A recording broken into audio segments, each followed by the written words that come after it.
Gracias, señora presidenta. España es hoy una nación democrática avanzada y esto se debe al propósito de una generación de políticos que supieron y quisieron trasladar la voluntad unánime de los españoles, la de contraponer el consenso al disenso, la voluntad de convivencia al conflicto, el pacto constitucional como espacio de soluciones, un equilibrio perfecto en el que construir nuestro futuro. Lamentablemente, todo lo que tantas personas comprometidas ayudaron a crear durante la transición, incluidos los comunistas de Carrillo, hoy está en riesgo. Los responsables se sientan en el Consejo de Ministros y son los socios preferenciales del señor Sánchez.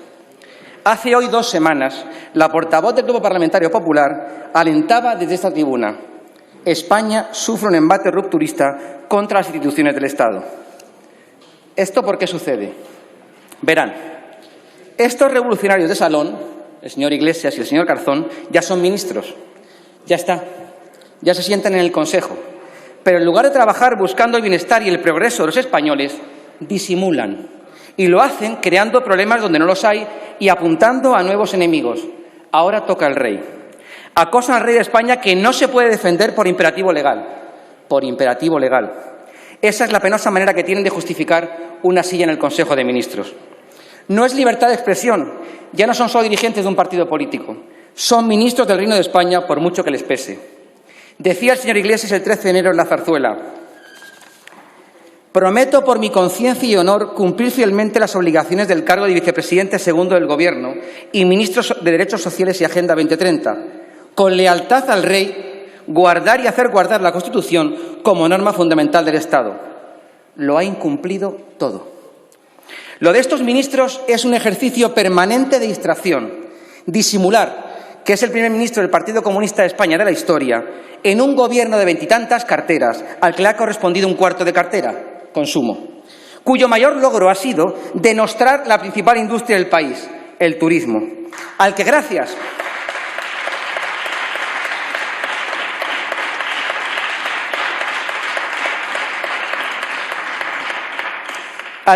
a sus imprudentes declaraciones ha perjudicado gravemente. Al otro lado, el vicepresidente segundo, el de la Agenda 2030, al señor vicepresidente al que no se le puede interrumpir.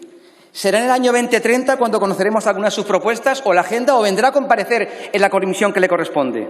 Lo suyo es disimular porque no les gusta trabajar. Son unos perfectos comunistas. Son solo palabras, palabrería. Escudo social, dicen. El ingreso mínimo vital no llega a quienes tienen derecho. La gente no cobra los ERTEs. La destrucción de empleo cabalga a sus anchas. 3,8 millones de personas se encuentran en esa situación. Y sus políticas nos sitúan a la cabeza de la recesión económica en Europa.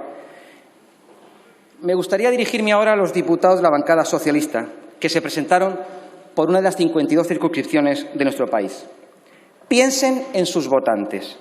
¿Alguno de ustedes sería capaz de presentarse a las elecciones repitiendo lo que ha dicho el vicepresidente segundo o el ministro de Consumo sobre el jefe del Estado? ¿No perciben el aroma totalitario de quien exige respetuoso silencio cuando él habla, pero es incapaz de saludar siquiera al jefe del Estado constitucional? ¿No sienten vergüenza de apoyar a miembros de un gobierno con este currículum? ¿Hasta cuándo, señores del Grupo Socialista, van a ser capaces de aguantar?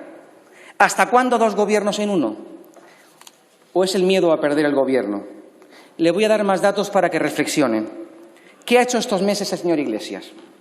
Ha puesto en el punto de mira a las fuerzas y cuerpos de seguridad del Estado, esas que han asistido a residencias que eran de su obligación y a las que él ignoró. Ha impulsado ataques contra el juez que le investiga por graves delitos y que pide al Tribunal Supremo que se le impute por denuncia falsa, daños informáticos y, atención, descubrimiento y revelación de secretos con la agravante de género. ¿Dónde quedó aquello de apertura de juicio oral, dimisión? ¿Dónde el gobierno feminista?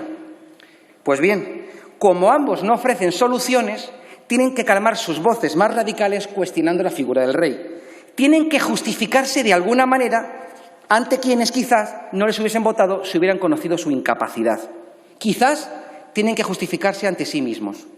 Si es necesario, acabar con todo lo que ha tejido nuestro país durante la democracia. Lo que creo que les pasa es que no les gusta España.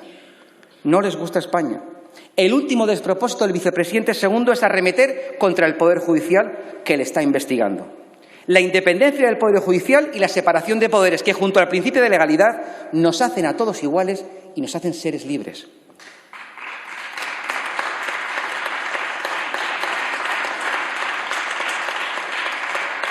La verdad es que dudo que los principios liberales puedan asentarse en quien ha sido adoctrinado en el comunismo, la más letal de las ideologías.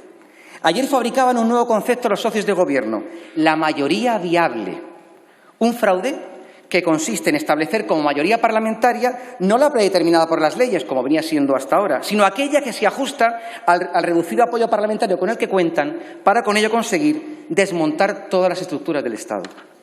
¿Merece la pena, señores socialistas, traicionar los principios y la historia de su partido? ¿De verdad merece la pena? Ayúdense y hagan un servicio a la democracia española votando a favor de la moción del Grupo Parlamentario Popular, aquí donde reside la soberanía nacional, para que el Gobierno ponga fin a sus ataques a las instituciones, a esa conspiración permanente que sufre desde el Gobierno, para reprobar al vicepresidente segundo del Gobierno como principal instigador de los ataques a la corona y por sus ataques al Poder Judicial ahora que está siendo investigado, para urgir al presidente del Gobierno a que cese al ministro Garzón por sus afirmaciones en relación al jefe del Estado. No deben ser reprobados o cesados por ser comunistas, a pesar de que esa ideología ha llevado al desastre absoluto a los países allí donde se ha puesto en práctica. Ni siquiera por defender a un liberticida, asesino confeso y homófobo como el Che Guevara. Ni siquiera por eso. Deben ser reprobado uno y cesado el otro por no defender la democracia, por atacar a la Constitución desde el Consejo de Ministros y por ser cómplices de una campaña de acoso a los jueces que les investigan.